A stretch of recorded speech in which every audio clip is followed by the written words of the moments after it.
ताज्या बातम्यांसाठी ABP माझाला subscribe करा आणि बेल आयकॉन प्रेस करा।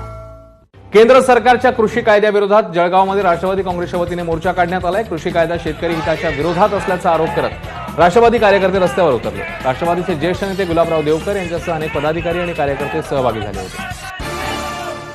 अमरावती जिल्हाधिकारी कार्यालयासमोर आशा सेविकांचं 6 तारखेपासून आमरण उपोषण सुरू आहे। यातल्या 4 उपोषणकर्त्या महिलांची आज प्रकृती बिघडल्यानं त्यांना जिल्हा रुग्णालयात दाखल करण्यात आलं। आशा सेविकांना कोविड सर्वेक्षणासाठी प्रतिदिन 300 रुपये प्रोत्साहन भत्ता द्यावा, अंगणवाडी सेविकांप्रमाणे 8 ते 9 हजार रुपयांचं मानधन खात्यात जमा व्हावं या मागण्यांकरता उपोषण सुरू आहे। जालन्यामध्ये एका एसटी महिला बस कंडक्टरने डेपोमध्येच विष घेण्याचा आणि आत्महत्येचा प्रयत्न केलाय। गेल्या 10-15 वर्षांपासून त्या एसटी महामंडळाच्या जालना आगारात बस वाहक पदावर आहेत। कामावर गैरहजेरी लावल्याने त्यांनी हे टोकाचं पाऊल उचललं। त्यांच्यावर जालन्यातल्या महिला शासकीय रुग्णालयामध्ये उपचार सुरू आहेत।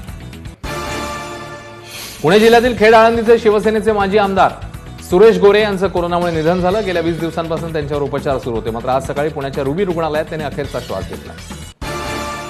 वापरलेली पीपीई किट रस्त्यावर फेकून दिल्याचा प्रकार सिंधुदुर्गातल्या कणकवली नरडवे इथे घडलेला आहे। सलग 3ऱ्या दिवशी प्रकार समोर आलाय।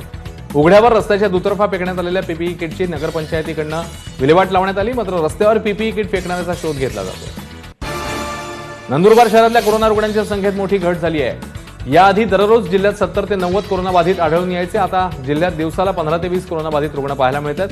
जिल्ह्यामध्ये वाढलेली स्वॅब तपासणी आणि ग्रामीण भागात झालेल्या जागृतीमुळे जिल्ह्यातली रुग्णसंख्या आटोक्यात येते। मास्क न लावता फिरणाऱ्या ग्राहकांना वस्तू न विकण्याचा निर्णय जळगावच्या चोपडा तालुक्यातल्या व्यापाऱ्यांनी घेतला। याचा सकारात्मक परिणाम पाहायला मिळतोय। तालुक्यातील कोरोनाचा प्रादुर्भाव दिवसागणिक कमी होत असल्याचं चित्र आहे। राज्याचे उपमुख्यमंत्री अजित पवारांनी बारामती शहरातल्या विविध विकास कामांची आज पाहणी केली। अजित पवार यांच्या संकल्पनेतील निराडावा कालव्याच्या सुशोभीकरणाचं काम प्रगतीपथावर आहे, तसंच शिवाजी चौकापासून गुणवडीकडे जाणाऱ्या रस्त्याचं काम देखील वेगात सुरू आहे। उपमुख्यमंत्र्यांनी या कामाची पाहणी केली आणि अतिक्रमण टाळण्यासाठी योग्य ती खबरदारी घ्यावी असंही सांगितलं। तिकडे बीड जिल्ह्यातल्या परळी शहराला पाणी पुरवठा करणारं वाण धरण 3 वर्षांनी 100% भरलंय। सामाजिक न्याय मंत्री बीड जिल्ह्याचे पालकमंत्री धनंजय मुंडे यांनी आज धरण परिसरात जलपूजन केलं।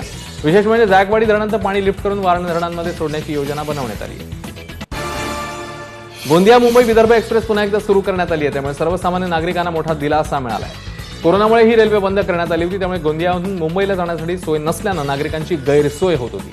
आजपासून गोंदिया जंक्शनवरून ट्रेन मुंबईला रवाना झाल्यानं सर्वसामान्य नागरिकांनी आनंद व्यक्त केला। भरधाव वेगात असलेल्या कारने दुचाकीला जबर धडक दिल्याने दुचाकीवरल्या दोघांचा मृत्यू झाला। धुळे विमानतळाजवळील रस्त्यावर हा अपघात झालाय। या अपघातानंतर कार चालकाने घटनास्थळावरून पळ काढलाय। या अपघात प्रकरणी कार चालकाविरोधात गुन्हा दाखल करण्यात आलाय। नाशिक जिल्ह्यामध्ये चांदवडजवळ मुंबई आग्रा महामार्गावर एसटीला आग लागल्याची घटना घडली। राहुड घाटातली ही घटना आहे। चालकाने प्रसंगावधान दाखवत एसटी रस्त्याच्या कडेला थांबवली। तात्काळ प्रवाशांना खाली उतरवलं, त्यामुळे मोठा अनर्थ टळलाय। सिंधुदुर्ग जिल्ह्यातल्या मालवण वराड गावातील विहिरीत 5 फुटांची मगर आढळून आली आहे। 2 दिवसांच्या अथक प्रयत्नानंतर मगरीला बाहेर काढण्यात आलं। या विहिरीतनं गावातले लोक पिण्यासाठी पाणी नेत असल्यानं 2 दिवस ग्रामस्थांमध्ये भीतीचं वातावरण होतं।